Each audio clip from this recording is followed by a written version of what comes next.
La profundidad de estas diplomaturas, doctores, radica principalmente en saber cuál ha sido la línea jurisprudencial del Tribunal Constitucional. Una línea, doctores, que no siempre vamos a encontrar que es una línea, completamente recta, ¿no? Vamos a ver en las diferentes situaciones que vamos a analizar cómo, tratándose de un mismo tribunal, nosotros encontramos de alguna manera que hay marchas y contramarchas. Y alguien puede decir, bueno, eso se produce, o alguien puede decir, gracias Alfredo, esto se produce o esto se da debido principalmente a que cambian, digamos, los magistrados. Y no es así.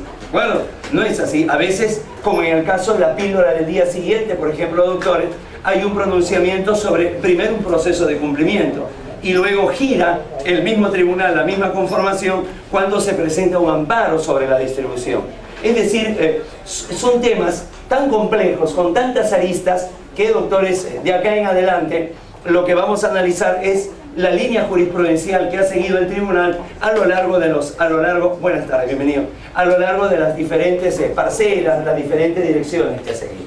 Bien, el día de hoy comenzamos, ¿sí? El día de hoy comenzamos con la línea jurisprudencial correspondiente al proceso constitucional en sí, es decir, ¿qué es lo que señala, qué es lo que dice el Tribunal Constitucional sobre el mismo proceso constitucional? Sobre sus partes, sobre sus etapas, sobre las características que tiene. Y finalmente vamos a terminar recalando sobre la residualidad del amparo, ¿sí?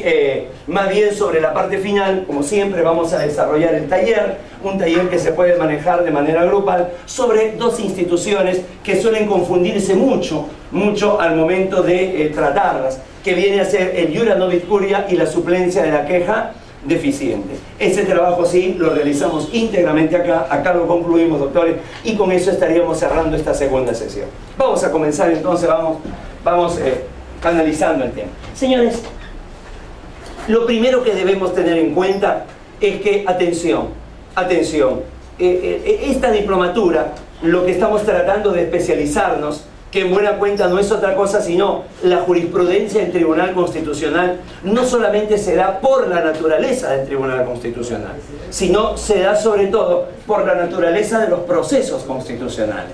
Es decir, doctores, cuando nosotros en el ejercicio de nuestro desarrollo profesional cuando nosotros nos encontremos de pronto, doctores, con un proceso constitucional, lo primero que debemos de tener presente es que se trata de un proceso distinto. Lo primero que debemos advertir es que se trata de un proceso diferente. Y eso es lo que vamos a desarrollar aquí. Por eso la primera pregunta, ¿no? ¿Qué tienen de especial? ¿Qué tienen de distinto? ¿Por qué los procesos constitucionales, ¿no? Tienen una lógica distinta a la que se señala en la teoría general del proceso? Por ejemplo, señores, cuando nosotros hablamos de la teoría general del proceso, para cualquier tipo de circunstancia, sea un proceso civil, un proceso penal, uno laboral, uno contencioso administrativo o un proceso familiar, doctores, siempre encontramos la misma lógica. Un pretendiente, ¿correcto? Alguien que dice dame, un resistente al otro extremo, alguien que dice no te doy, y en medio de todo esto una insatisfacción jurídica, como decía Barrios de Angelis, ¿verdad? Él no hablaba de un conflicto intersubjetivo de intereses porque no siempre hay conflicto. Cuando tú cobras una deuda y el deudor reconoce que te debe esa deuda, pero que no está en posibilidades de cubrirla, ahí no estamos hablando, doctores, de un conflicto intersubjetivo de intereses. Ahí estamos hablando de una falta de cooperación. Entonces todo eso, Barrios, este notable procesalista uruguayo fallecido a finales del año pasado, Barrios lo llamaba esto insatisfacción jurídica, ¿correcto? Entonces, para que el juez dilucide cuál de los dos tiene razón en esa insatisfacción jurídica, necesariamente había una estación probatoria. Nada de eso pasa con los procesos constitucionales. En los procesos constitucionales van a tener una lógica distinta, una lógica diferente. Acá no se está disputando un derecho, porque si se trata de un proceso de derechos fundamentales, los derechos fundamentales van a ser inherentes al sujeto. Entonces, no se trata de discutir si le corresponde o no le corresponde un derecho, en primer lugar. En segundo lugar, doctores, no hay una etapa probatoria en ningún proceso constitucional. Ustedes no van a encontrar un proceso constitucional donde diga audiencia de pruebas. El actual Código Procesal Constitucional deja una puerta semiabierta y dice que si el juez en un proceso de amparo lo considera necesario, puede convocar a una audiencia de prueba. Sin embargo, no precisa en qué circunstancia, ¿verdad? Entonces, esto de acá no se tiene mayores noticias de que sea recurrente esta figura. Entonces, ¿por qué tiene una lógica distinta? Acá encontramos dos respuestas, señores, que me parecen van a buscar establecer una claridad respecto a por qué la teoría es distinta.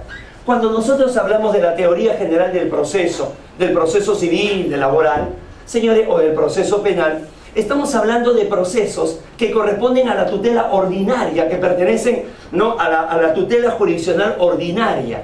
En cambio, cuando hablamos de un proceso constitucional, no pertenece a la tutela ordinaria, pertenece a la tutela de urgencia. Entonces allí vamos a encontrar el primer contraste. Una cosa es, señores, que los jueces, que los juzgadores tengan tiempo, tengan plazos amplios para poder dilucidar quién tiene el derecho. Y otra cosa es una tutela urgente. Otra cosa es tener, señores, el cronómetro sobre la nuca, tratando, señores, de que el fallo salga cuanto antes. Una cosa en la tutela de urgencia, doctores, es tener audiencias para que al final al juez le queden claras las cosas, tener audiencia para que finalmente se emita una sentencia de certeza.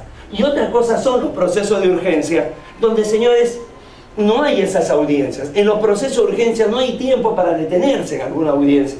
Por eso el Código Procesal Constitucional, señores, a nuestro criterio, comete un yerro cuando dice, si el juez lo cree conveniente puede convocar una audiencia, porque se trata de un proceso de tutela de urgencia.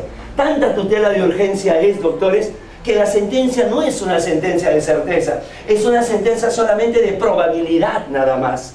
Es una sentencia de probabilidad. Ya lo vamos a ver en los demás cuadros, yo les estoy dando un adelanto, ya en los demás cuadros lo vamos a ampliar.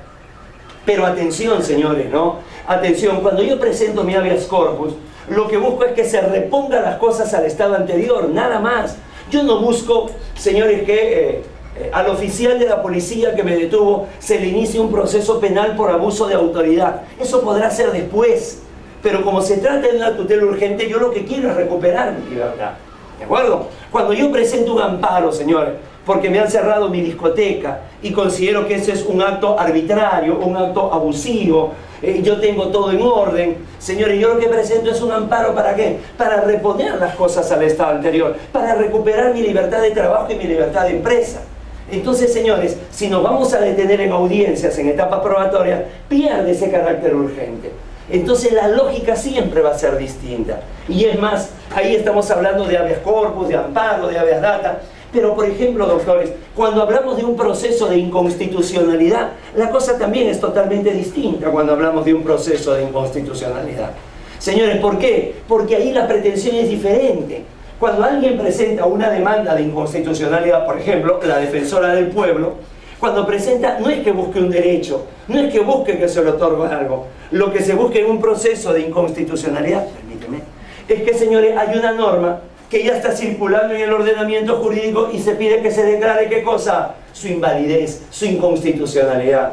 Entonces la lógica va a ser diferente. A veces, doctores, en el desempeño profesional, uno tiene, ¿no?, un caso civil, un caso penal. Cuando llega un proceso constitucional, doctores, hay que cambiar, hay que formatear todo. Hay que formatearlo todo porque, doctores, toda la información va a ser distinta, va a ser diferente. En los procesos civiles, laborales, penales, contenciosos, administrativos, hay una norma sustantiva, ¿no? Hay una norma sustantiva y esa norma sustantiva es clara, es precisa, es detallada. Cuando nos viene un amparo, por ejemplo, la norma sustantiva es la Constitución. Y la Constitución no es una norma ni precisa, ni clara, ni exacta. Al contrario, es una norma imprecisa, incompleta, declarativa. Entonces hay que revisar la sentencia del Tribunal Constitucional. ¿Por qué? Porque, por ejemplo, los derechos fundamentales, doctores, no los tiene determinados la Constitución. La Constitución no tiene claramente señalados los derechos, simplemente los enuncia, el Tribunal los define. Entonces, para yo saber si me han vulnerado o no me han vulnerado mi derecho a la igualdad, si me han discriminado o no me han discriminado, tengo que ver en qué consiste el derecho a la igualdad.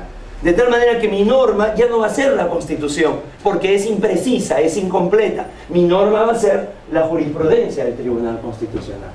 Ahí están, señores, dos de las razones por las cuales Cuando nosotros tenemos al frente un proceso constitucional, tenemos